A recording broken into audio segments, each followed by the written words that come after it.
Hey, good morning, guys. It's another episode of Covenant Keepers with Brent and Lucy. Good morning. And we're super excited you stopped back in to see what's happening on Covenant Keepers on this episode. Well, it is a good morning, babe. How are you doing today? Doing good. I don't particularly love Mondays. And probably more so because it's not just like coming off the weekend that you sleep in a little bit, but waking up Monday morning and, trying to get the kids up and going Monday is always so tough for them to roll out of bed. Well, I feel blessed on this Monday morning because I get to wake up next to my beautiful wife. Oh, that's so cute. A lot of times I'm laying in bed and I'm just thinking like, wow. I'm thanking God for the blessings that I have to have a wife that is really my best friend. That's so cute. Guys, this is not just for show. He legitimately says this stuff to me almost on a daily basis. Almost on a daily basis? Almost. maybe daily. Maybe daily. But I just wanted the audience to know that you're not just putting on a show, that like you actually say this kind of stuff. Well, no, I say it to it a lot, and a lot of times in the morning because I wake up really early. If anybody doesn't know me, for as long as I can remember, I wake up really early. I don't know if it's just a restless sleep that I have, but typically, I can't even tell you. I'm anywhere from probably 4 a.m. on, I can wake up. And that's really what I found for myself is like that time to connect with God. And like I feel, and just hearing God speak to my heart about things. And a lot of times that's where I feel that gratefulness. And, the Bible talks about mercies new every morning. Like I feel the holy presence of God in the morning. It's always been that way for as far back as I can remember. And it's in that early morning time that God shows me in my heart just the things that I'm grateful for. And my wife is one of those things. Like before all the hustle and bustle of life gets in the way, just time with God and time appreciating what He's given me. And you, my beautiful bride, are one of those things. Well, thank you. I'm grateful for you too, baby. And even the crazy kids. Yes. I'm grateful for all of our kids. Like we said, I think we said did we say last time we had 5 kids all together? I don't know. I don't think we did. Well, we got 5 kids, guys. And they range from, well, now they're out. Some are out of the house. 25, well, almost 25. All the way down to 8 years old. We got 4 girls and 1 boy. And different seasons of kids going through. We got one in elementary school and one in high school now. We got grandkids, which is fun. But just grateful for everyone that God has put in our life. Even our extended family members, which makes me think about this weekend. Because weekends, they come and go very quickly. And our weekend is kind of Saturday morning trying to sleep in. To me that's like 5 a.m. Trying to sleep in. I know you love it, don't you? What? Nothing? Because I want to sleep in the weekend. And, you wake up super early and you have your time with God. But then eventually you get on the phone and I have this glaring light. When I roll over in the darkness, there's a glare. That's going to be a whole nother episode when we're talking about electronics in the bedroom. Because that's really a big thing that we've had to work on. But I don't want to go down that rabbit hole right now. But yes, Saturdays is typically trying to sleep in, connecting with the family. Then we go to church on Saturdays and try to spend time with the family on the evening. And typically on Sundays, depending on what all we got going on, we will head over to our in-laws' property because they're in the process of... Well, your in-laws because they're my parents. Okay, my in-laws. Because they're in the process of building the house. From the ground up, they are... Oh, my gosh. What do you say? Contracting? Yep. And things. They're doing everything themselves. They're contracting certain jobs out. Yeah. But we've gotten to see this process from the ground up. And let me tell you guys, I never realized how much work, like physical work, goes into building a house. Well, I remember when they first started, laying the foundation... and how much work it takes just to make sure that your foundation is perfect for your house. Yeah. And as we, have been involved in seeing the process move forward, I know, guys, you probably have heard this before, but the foundation is key to the rest of the house being built properly. That's true. The foundation is the most important part of a solid home. I remember the foundation being laid out, and I remember my dad, probably after a week or two, wanting to call the next the next set of workers to come in and start laying the walls, the concrete block walls or whatever. And I remember us sitting there saying, well, I think it might be too soon. I don't think the concrete's cured. Right. The concrete has to cure for a certain amount of time. And it's funny because my mom wants to Google everything. I think everybody wants to Google everything. Well, that's true. But she's hilarious because she's like, let me Google that to make sure. Because she always, I think that's where I get it from. Like, she always wants to be sure. Yes. Before she moves on to the next step. So, lo and behold, she found out that it has to be at least 28 days for the concrete to cure before you can build on top of the foundation. Yes. Which, of course, didn't make my dad happy at all. But they had to wait the 28 days if they wanted a good foundation. Now, we say all this to say, as we talk about marriage, because that's who we are. We're like a marriage people.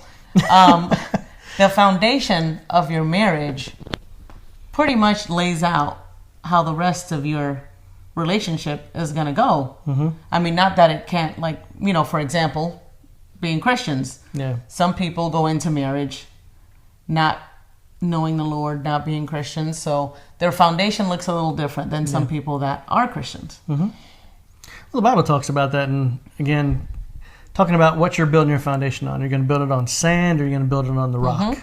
You know, and that is true when you're building a home, or you're building your home as far as your family goes. Like, what are you building your house on? Well, that's you have funny. to decide. Yeah, because if you were to build the house without that concrete slab and just build it on like actual dirt or sand, eventually that house ain't gonna look too straight. We're going to start seeing cracks eventually. The door's not going to close. Have you seen a house where, I know I have, you seen a house where the walls are a little bit off, it's not quite square, the doors don't shut quite properly? Not too much here in Florida. There's a few. There's but some. up where I come from up north, it gets cold, there's a lot of shifting in the grounds and things that are happening, and wood, we call it wood swells and stuff, when the moisture and stuff freezes inside there. And you can see the differences with the cracks in the walls, the doors don't close properly, things start to split. Well, what does that have to do, like, in your marriage? Like, how those things tie together?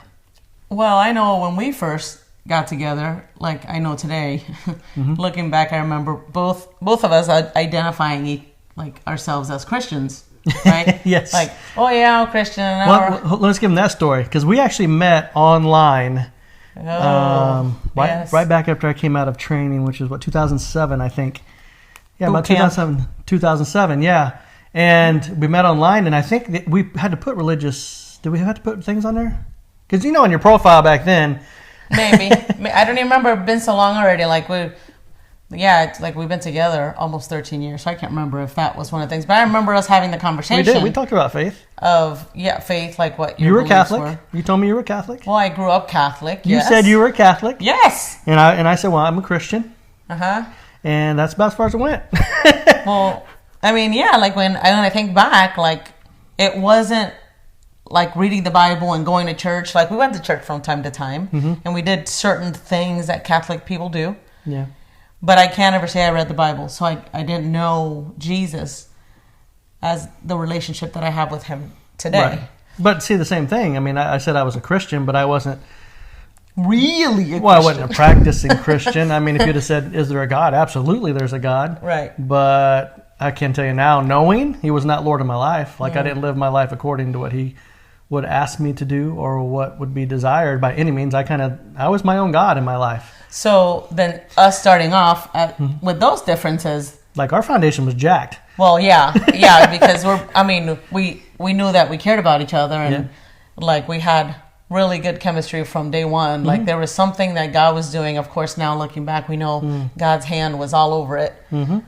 But just the different backgrounds, different upbringings, because I'm Hispanic and you're so very not.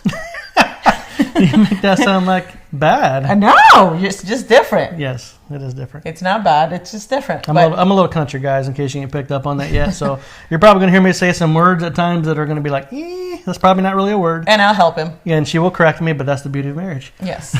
But yeah, our foundation wasn't exactly... built on a solid foundation, so to speak. And then we both came from divorce, which you talked a little bit about last week. But so there was cracks coming in. So then as we moved along into our relationship and started deciphering what this whole Catholic thing looked like versus what Pentecostal Christian. Well, that's my background, yeah. There was definitely things that we had to reconcile. Well, we'd see a crack, and what we would do, like most people would do if you see a crack, we're going to fix the crack. Like we're going to go in, we're going to put some spackle. Yeah. We're going to put some spackle on it. We're going to sand it off and paint it. We're going to, make it look real nice and cover the crack, thinking, okay, we fixed that, but never really focusing in on what the real issues were. So we would start to see cracks in different places in our marriage and our relationship, and we're like, okay, well, let's fix that. And we would throw spackle on it and move on. But it never really was addressing what was really happening going on because we didn't know. Well, no, because the foundation was jacked. It was. So with the foundation being jacked, the cracks, there was cracks that kept showing up in different areas of our life. Right. So about, about a couple of years into our relationship. Yeah, about 2 years, yeah. I remember you were overseas, deployed overseas, which was probably one of the worst times of my life. Just being alone and just feeling really depressed. And I remember in the middle of that deployment, I remember a friend of mine invited me to church. And that's the place where I met God. Yeah. I met God, and things started to look really different really quickly for me. Is I wanted to know this God. Like I walked into this church and I was like, wow, this is so different than being Catholic, because being Catholic just was, for me, just seemed very much like the same thing every weekend. Like, hey, we're going to, get on our knees at this point, and we're going to stand back up, and we're going to hug our neighbor, and we're like, there was different things that were exactly the same every weekend. But walking into this church, and it was a non-denominational church, it changed everything. Like I wanted to know God, and I started to have a desire to want to read the Bible. And then I remember you getting back midway from deployment, was it? Yeah, I think about midterm we came back. I think so. No, actually you were back. You were back because I remember talking to you, and you were going to be back home in a couple of months. And I was like, I found the church. We've been looking for a church. I found the church. So you were all excited to go to the church when you got home. And from then on, man, God started to rebuild our foundation. Well, no, I like what you said, is that when I found God, it changed everything. Because that's really was a big point for us in our marriage. When we started seeking after God, because we got married, everything had happened, started getting in relationships. I think that's what you're kind of saying, that the relationship aspect wasn't there with God. But it really was about to change everything. We didn't even know it at the time. Well, it started to lay a new foundation. It almost like shed a light on why we had so many cracks. To be honest, babe, it wasn't like just do a new foundation. We had to tear down the old everything that we had built up to that time. Yeah. Because we started to identify this was not going to work the way that we had built it. Right. We had to go straight to the bottom, straight to the foundation, and rebuild from the ground up. Yeah. On a new foundation, which is on God. It says building on the rock. We went down and started laying some rock down in all aspects of our marriage. Yeah, making sure that the foundation was solid. Yep. Solid for us to build, the walls, essentially. Start to build the walls back up properly, so we wouldn't have the cracks. So let's take a quick break and let's come back and talk about some of those changes we made in our marriage. Sound good?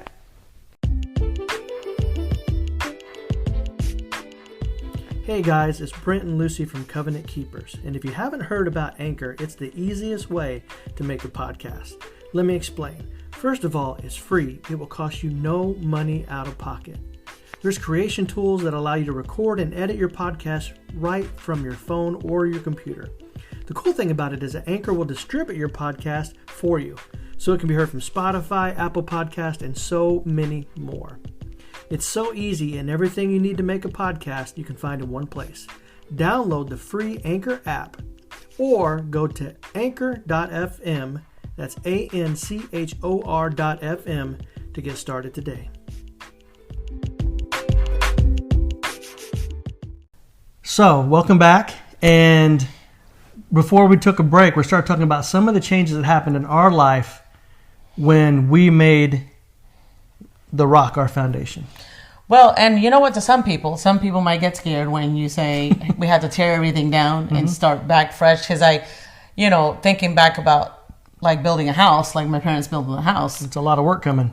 Like thinking about everything they've done, Yeah. if they hadn't waited for that concrete to cure properly, and they had started building before it cured, because they're building a 2-story house. Like I can only imagine building it and then have to tear it down. They have to tear it down. That's scary. Like that's scary, but scary, but it's costly. Like it's going to cost you something. It is. Like it costs us some stuff. Mm-hmm. When we really started to realize and identify where those cracks were coming from, like it did. It for a time, it even cost some relationships. Well, it did. We didn't have to. It kind of just organically happened as we began shifting our lives. Like that was around the end of the time when we decided together, we prayed on it, and I really asked God, like, God, is this where you're leading us? To end my Army contract, because I was actually a civilian. I worked on the civilian side for the government, and then I also worked in the Army Reserve on the other side. So saying no more to the Army, it was really like going to be a life-changing situation that was about to happen. Like all of our security was built within that. So to say no more and walk away from that was a big sacrifice. Well, I don't even feel like you were saying no more. I feel like God has shifted your... He changed my heart. Yeah, he shifted your heart to, where we're at now, like working with, marriages and helping couples in distress in their marriages, and helping couples build new foundations so they can learn to identify where cracks are starting to show up and have God change that in their relationship. Well, yeah, because that was one major change that came into place, because like we said in the first episode, like God changed our hearts, which changed everything. So for us, and some people may look at this as kind of very drastic, changed our employment. Eventually changed both of our employments. Well, it changed our friends. It changed friends. Our music. Well, eventually music. Yeah, that was a hard one for me to let go of, because I really love my music. I love the music, but it's almost like God started to, that whole thing where you have eyes to see now, like you really see, and ears to hear. Well, like the old hymn, I once was blind, but now I see. Yes, we started to see different. Yes. Like once you surrender your heart to God, like you're not the one changing anything. But if you're truly surrendered to God, you will change. You're going to change. Like things are going to look different. Like I've had people tell me, well, you're not the same. Like there's, you're really different than you used to be. And to that, I turn to them and say, thank you. Like, I'm glad people see something different, because they should be seeing something different. Because if we're saying, hey, we kind of built our family on this foundation of Christ, and you're not seeing any changes. There's something wrong. There's something, yeah. Yeah, there's definitely something wrong, because you cannot have a relationship with Christ and be who you once were. Like the Bible says, right? You're a new creation in Christ. Well, if I'm a new creation, I can't stay like I was. Right. You, like you said, you should see something different in my life. And I can tell you, if you've been a friend of mine for any number of years, I'm confident that I am not the person you once knew. Like, I'm thankful to God that I'm not once who I was. Well, you're not the same husband that I had at the beginning. I was going to say, you've seen the difference in our marriage. There was a huge, for both of us, like there's a lot of things that have changed. And I know, like, when you're first on fire for Christ, like, and you're all in, like, you want to make all these changes yourself. Well, you try. You try to make them yourself, but when you try yourself, it doesn't quite feel as good as when God does it. That's true. Yeah, you when kind of God, force it. Yeah, when God started to change it, then we started to fall into this awesome groove. Almost like you got on a slide with God and you're just kind of flowing. Yeah. And He's kind of guiding you. Well, that's the difference, I think, is the thinking in your mind, like the mind change, which is important. But when it gets down to your heart, where the heart changes inside, where something deep inside of you that takes root, like there is some changes that hold fast with God's help. Because it's enough to say, like, if you're a smoker, well, I'm going to quit smoking. Not that some people haven't done that, but like, I'm going to quit smoking, but you still have the desire, you still have the pull to smoke, and then you might trip up, you might do this, you might do that. But when that change happens, like the desire goes away. Like I had stuff in my life that I had that where actually God changed the desires of my heart. Right? I didn't have to think about it. It's like, well, because I used to smoke cigars, to be 100% honest, back in the day. I know, the face. I used to smoke cigars, not all the time, but every now and then I'd like to have a cigar. And over time, like, that desire totally left me. Well, and I was grateful for that, because how are we going to have children how we're teaching that smoking is bad for you? And I'm over here. while dad is over there in the corner smoking a cigar. Like, that doesn't work. Yeah. So I was truly grateful for, how God changes our desires when we want to align with him. Now, these are just a few of the changes that God started doing. We started building a new foundation. Because, I mean, thinking about like building a house, when your parents started laying out the walls, that was one way that they wanted it. But how many, of course you got to have blueprints and decide what you want to do. But if you get in there and like, okay, well, this is not really going to work like I thought it would. This didn't look like I thought it was going to look. And now I have to reposition that wall. Well, it's funny you mentioned blueprints, right? Yeah. Because that's been another challenge in the building process for my parents. Because they had, professional plans made. So, they got people coming in doing different parts of the build.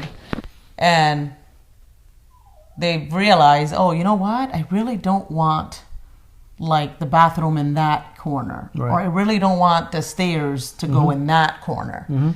And when they started to adjust what they wanted in the house, but it wasn't according to the plans, they started to feel some hardships and challenges, because as we know, like, people who have built homes, if you don't follow your plans and the inspectors come in to inspect what you have built and they're not what's built is not according to the plans, you're going to have an issue. Oh, yeah, big issues. Well, and now to take that back to the plans for our family, right? When you start building on God's foundation, he gives you the set of plans.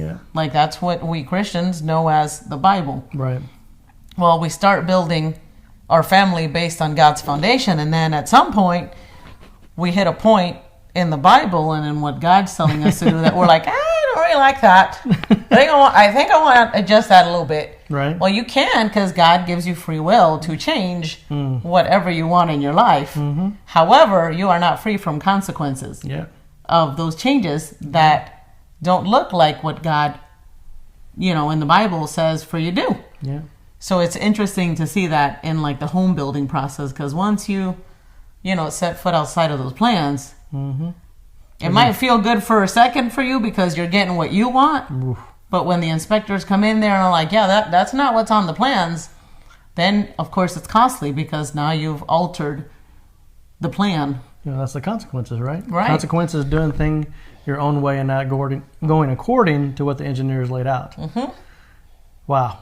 That's huge. It's huge. It can get real deep when you start looking at it as far as marriage and family. So to set up a good foundation, I know we talk about building on the rock, which we've identified God's word, the Bible, building the rock on Jesus. He's the cornerstone. Everything gets set off of him, right?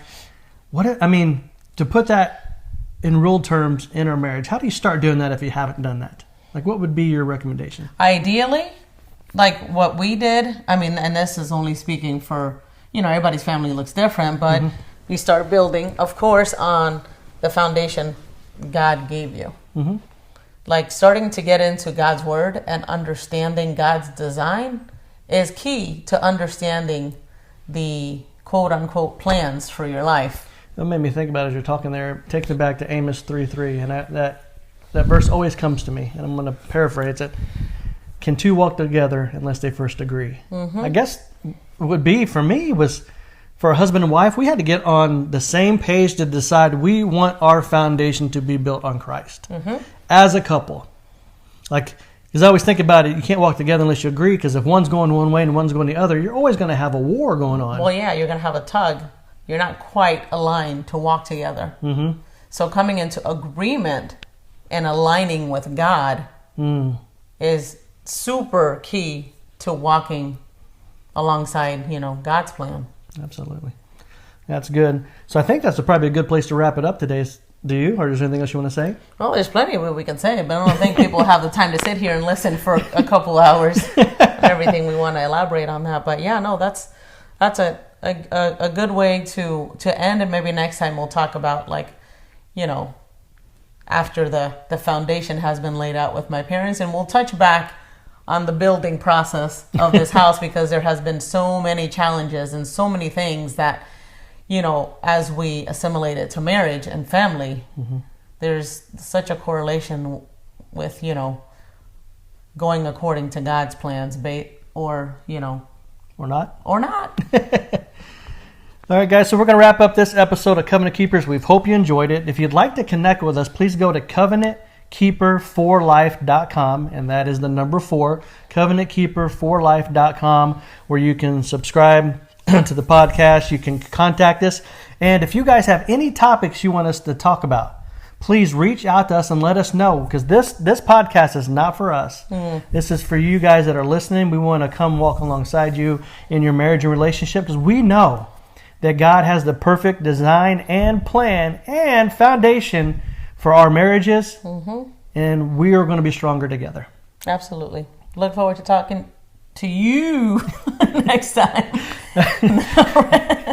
In the next part of the series that we're going to go into. Have a great day, guys, and God bless.